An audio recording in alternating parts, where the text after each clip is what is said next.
Crio uma história, aponto, e quando eu apontar você diz o que está escrito. Porque se você não falar, minha frase não fica completa. Vamos lá. O pregador vai à igreja pregar o evangelho que fala de Jesus, que morreu e nos deu a sua graça para nos salvar do pecado, e pecado é a transgressão da lei. Você concorda que pecado é a transgressão da lei? Sim. Para quem tem dúvidas, é só ler Romanos 7, verso 7, Romanos 4, 15 e 1 João 3, verso 4. Já tá bom, né? Então vamos de novo, mais uma vez, para ficar bem legal. Vai lá. Não, põe vida nesse negócio. Vai a pregar o que fala de Jesus, que morreu e nos deu a sua para nos salvar do que é a transgressão da lei. As pessoas dizem por aí que a salvação é pela graça e que a lei foi abolida. Dizem isso por aí, não dizem? Essa é uma doutrina do inimigo e não de Deus. Mas vamos imaginar que esse ensinamento fosse verdade. Não é, mas vamos imaginar. Então vamos tirar a lei para ver o que acontece. Você que está com a lei, vai. Pode ser por ali mesmo. Ele é peruano, então só entende inglês. Entendeu o que eu falei, né? Tivemos uma reunião esses dias de jovens, mas ele entendeu tudo o que eu falei. Vamos lá. De novo, vai a pregar o que fala de que morreu e nos deu a sua para nos salvar do que é a transgressão da. Veja, se não tem lei, não tem o quê? Porque pecado é a transgressão da lei. De novo. Prezados irmãos em Cristo, mais uma vez estamos de volta aqui para podermos partilhar, ou melhor, desconstruir esta tese do pregador adventista que diz que a lei não foi abolida. O que nós podemos aqui dizer? Será que a lei de facto não foi abolida? Ele diz que se abolirmos a lei, então já não há pecado. Será isto verdade? Vamos ler Romanos 2, verso 12 e depois vamos para verso 14. Verso 12 diz assim: porque todos os que sem lei pecaram, sem lei também perecerão. E todos os que sob a lei pecaram, pela lei serão julgados. Agora, a pergunta é: se a lei existiu sempre e para todos, por que o apóstolo Paulo aqui está a dizer aqueles que sem lei pecaram, sem lei também perecerão? E todos os que sob a lei pecaram, pela lei serão julgados. Porque o apóstolo Paulo está a dizer claramente, está a mostrar claramente nesta passagem que Deus deu lei para além da lei natural, para além da lei moral. Deus deu uma lei, e esta lei que está em causa, a lei que serviu de instrução, de espelho para mostrar o pecado. Esta é uma lei oficial. É como se fosse uma constituição, uma lei constitucional, pela qual se rege ou se regia toda a vida religiosa para o povo escolhido de Deus, o povo de Israel. Porque a lei, na verdade, foi dada para os judeus. Logo, esta passagem mostra claramente que Deus deu uma lei, independente da lei natural ou moral. Agora, o que nos mostra que esta lei foi dada para uma determinada ou para um determinado grupo de pessoas? Vamos voltar em Romanos 2, verso 14. Eu vou ler. Porque quando os gentios que não têm lei fizeram naturalmente as coisas que são da lei, não tendo eles lei, para si mesmo são lei. Agora ficou mais claro que a lei foi dada para judeus. E os gentios que Deus não deu lei, mas fazem as coisas naturalmente, que são da lei, não tendo lei, eles lei, para si mesmos são lei. Está claro.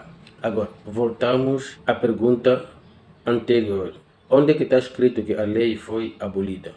Vamos ler então o livro de Romano, ou seja, de Gálatas 3:10. Todos aqueles que são das obras da lei estão debaixo da maldição. Porque está escrito, maldito todo aquele que não permanecer em todas as coisas que estão escritas no livro da lei para fazê-las.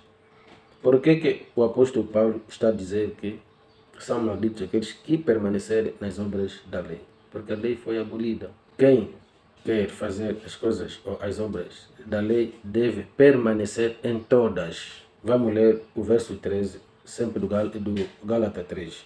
Cristo nos resgatou da maldição da lei, fazendo-se maldição por nós. Porque está escrito, maldito todo aquele que for pendurado no madeiro. Logo, percebemos claramente que Cristo nos libertou da maldição da lei, da obrigação que nós tínhamos em relação à lei. E qual é a lei? A lei de Moisés. Dentro da lei de Moisés temos os 10 mandamentos. Vamos ler Romanos 10:4. Porque o fim da lei é Cristo, para a justiça de todo aquele que crê. Esta passagem está a dizer que o fim da lei é Cristo.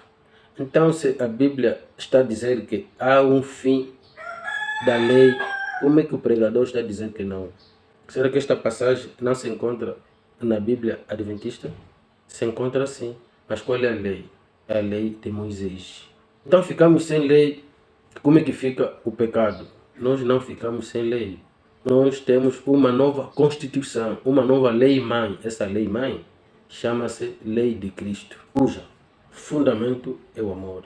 Dentro da lei de Cristo, dado pelos apóstolos, Atos 1, verso 1 e 2, também temos mandamentos que fazem com que nós possamos levar uma vida santa. Quem ama por si já cumpriu a lei. Se nós escrevermos tudo quanto está relacionado com a lei, quem ama a Deus e ao próximo não tem como pecar contra ele. Força do amor que ele sente por esta pessoa ou por Deus é o fundamento da nova aliança. Que Deus nos ajude a compreender e a discernir para que possamos fazer aquilo que a Bíblia manda, para que possamos ensinar aquilo que de facto Deus ordena segundo as Escrituras. Que Deus abençoe a sua palavra. Quando a Bíblia fala do fim da lei, está a se referir à lei de Moisés, principalmente aos 10 mandamentos, o selo da aliança com Israel. Então vos anunciou ele, a sua aliança que vos ordenou cumprir, os 10 mandamentos, e os escreveu em 2 tábuas de pedra. Deuteronômio 4, 13, 14. A Bíblia diz: porque todos os que sem lei pecaram, sem lei também perecerão. E todos os que sob a lei pecaram, pela lei serão julgados. Romanos 2, 12. Entende-se que havia povo sem lei. Qual lei que não tinha? É a lei de Moisés. O povo sem lei está aqui, porque quando os gentios que não têm lei fazem naturalmente as coisas que são da lei, não tendo eles lei, para si mesmos são lei. Romanos 2, 14. A lei de Moisés, apesar de boa, porque nos ensinou o que é o pecado, condenava por isto. Cristo nos resgatou da maldição da lei, fazendo-se maldição por nós. Porque está escrito: maldito todo aquele que for pendurado no madeiro. Gálatas 3. Porque a fim da lei é Cristo, para a justiça de todo aquele que crê. Levai as cargas uns dos outros e assim cumprireis a lei de Cristo. Ficamos sem lei. Aquela velha Constituição que condenava foi abolida. Temos nova Constituição, a lei de Cristo, e os novos mandamentos nas epístolas e evangelhos. Gálatas 6:2. Levai as cargas um dos outros, e assim cumprireis a lei de Cristo. 1 Coríntios 9:21. Para os que estão sem lei, como se estivesse sem lei, não estando sem lei para com Deus, mas debaixo da lei de Cristo, para ganhar os que estão sem lei. Marcos 12:28-31. Aproximou-se dele um dos escribas que os tinha ouvido disputar. E sabendo que lhes tinha respondido bem, perguntou-lhe: qual é o primeiro de todos os mandamentos? E Jesus respondeu-lhe: o primeiro de todos os mandamentos é: ouve, Israel, o Senhor nosso Deus é o único Senhor. Amarás, pois, ao Senhor teu Deus de todo o teu coração, e de toda a tua alma, e de todo o teu entendimento, e de todas as tuas forças. E este é o primeiro mandamento. E o segundo, semelhante a este, é: amarás o teu próximo como a ti mesmo. Não há outro mandamento maior do que estes. E o escriba lhe disse: muito bem, mestre, e com verdade disseste que é um só Deus, e que não há outro além dele, e que amá-lo de todo o coração, e de todo o entendimento, e de toda a alma, e de todas as forças, e amar o próximo como a si mesmo. É mais do que todos os holocaustos e sacrifícios.